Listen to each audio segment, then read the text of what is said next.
Hai teman-teman semua, kembali lagi di channel Pendapat Joseph. Hari ini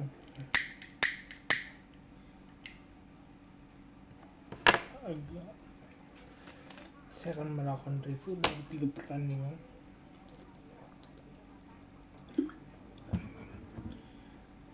dari pertandingan Piala Dunia khusus Indonesia.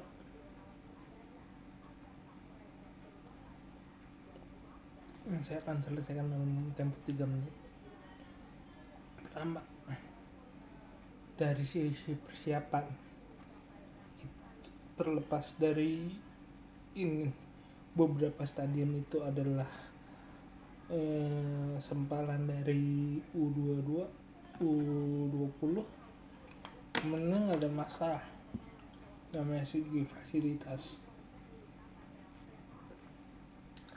Mungkin cuma pas lapangannya di JIS yang memang mesti diganti daripada perdebatan panjang secara politik. Terus dari pemilihan stadion masih bagus, bahkan cuma sedikit kalau di komplain di pemerintahan di media cuma sedikit kritikannya. Tapi kalau mengkritik ya dari 3 pertandingan timnas itu yang bisa dikritik, karena di dalam satu sesi terbatasan waktu, keburu-buru, apa yang bisa dikejar. Saya sepakat dengan 2 poin itu penting, bahkan menjadi sebuah start yang bagus untuk Piala Dunia U17. Tapi dari sisi permainan saya kecewa sama pemain yang ada di lapangan. Beberapa kondisi harusnya mereka bisa mendapatkan poin lebih banyak, terutama lawan Panama.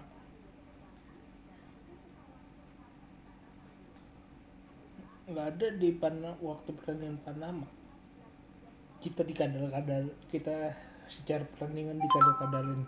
Justru sih cukup seimbang. Justru Indonesia beberapa pemain justru terlihat lebih unggul, tetapi kita kalah kesempatan. Tapi di pertandingan kemarin udah tahu juga selanjutnya lawan Maroko harusnya lebih ngotot, tapi tidak ngotot. Jadi kritikku adalah bagaimana yang terjadi di setiap menit-menit pertandingan. Saya tahu sulit untuk merubah karakter pemain, tapi ya itu yang bisa maksimalnya dari keterbatasan waktu dari Bima Sakti. Jadi diapresiasi, ya sangat diapresiasi, tapi menghujatnya dengan membandingkannya dengan Sintayong dan beberapa pelatih lainnya tuh gak masuk akal, karena yang lainnya 1 tahun, Bima Sakti cuma berapa bulan. Cuma saya sebatas itu. Nah, selanjutnya kita akan membahas pertandingan Indonesia melawan Irak.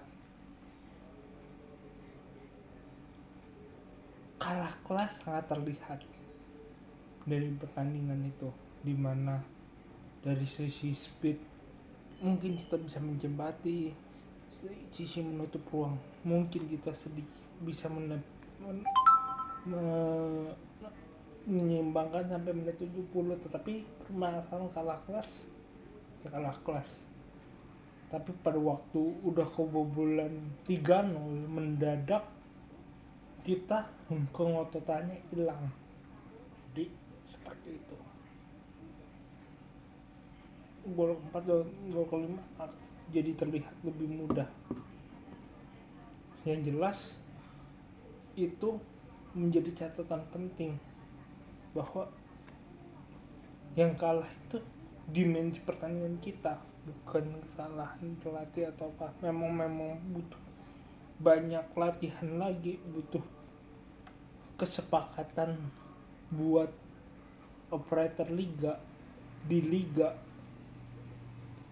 apa yang diputuskan pelatih timnas tuh perlu ada kesepakatan dari semua tim untuk mengatakan pokoknya untuk memaksimalkan laga-laga sisa supaya misalnya Indonesia bisa lolos langsung ke putaran Piala Asia. Sesederhana itu sih. Lolos di grup ini lebih berat. Terakhir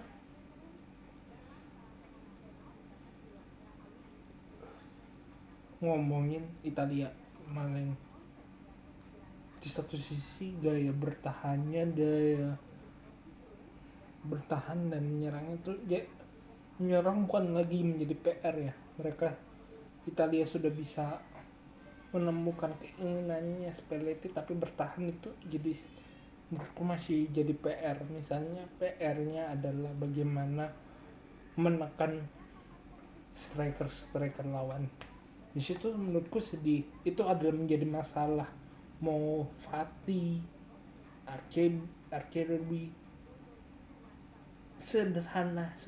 sederhananya bukan skemanya berjalan atau tidak, skemanya berjalan, tetapi terkadang kalau membuat timnas selain skema butuh kengototan, butuh lebih dari sekedar ingin mendominasi. Bener-bener kayak back itu bener-bener kayak pengen rekam striker. Itu yang tidak bisa kita temui. Itu yang saya bilang waktu pertandingan Inter dan Lazio itu membuktikan bahwa Roma yang diwakilkan Mancini itu salah satu simbol bagaimana benar bisa hungry of the win-nya tuh tinggi. Itu yang kalau di timnas Italia kengototannya tuh kurang. Kita tahu bahwa dimensi permainan timnas Italia yang dari klubnya sendiri dimensinya kurang antara yang ada di klub-klub di Italia. Ke timnas itu kadang-kadang pemainnya kurang. Kalau kata Coach Jason ada yang kurang bintang, kurang punya ada juga kurang visi bermain. Tapi di satu sisi bagi saya untuk gelandang urusan menyerang kita sudah menemukan poin-poinnya. Tapi kalau untuk urusan bertahan kayak bagaimana cara membunuh mental striker itu yang jadi kurang. Karena lawan Makedonia kita kebobolan 3 gol. Nah, pada saat kita kebobolan 3 gol, secara teknik kita kebobolan 4 gol. Kita kekurangan sisi lebih superiornya tuh kurang. Padahal nanti lawan Ukraina yang akan jauh lebih ngotot. Makanya kalau bagiku di laga-laga penting harus dimainkan striker back yang lebih ngotot, striker yang striker atau gelandang yang lebih bisa memberikan dimensi permainan yang cepat dan berbeda. Di situ yang jadi permasalahan. Aku sih lebih suka mendawetkan Archerby dan Mancini. Archerby bisa membuat permainan lebih indah, lebih smoothing, khas Italia modern. Mancini kayaknya kayak old school, tetapi kelebihan dia dibanding Archerby, dia lebih lihai membawa bola, mendistribusikan bola, lebih bisa bermain sedikit kotor, lebih bisa benar-benar mengerti cara menjatuhkan lawan dan membuat terpancing emosi, itu yang penting bagiku, ketimbang kita memikirkan skema yang terlalu jauh. Sekian dari saya, kurang lebih mohon maaf. Jika ada ide dan kritik, saran, tulis di komentar. Subscribe pendapat Joseph. Jika ada keinginan berinvestasi dan ingin menyumbang supaya channel ini berkembang, klik link Saweria di deskripsi dan atau scan barcode di pojok kiri bawah. Terima kasih.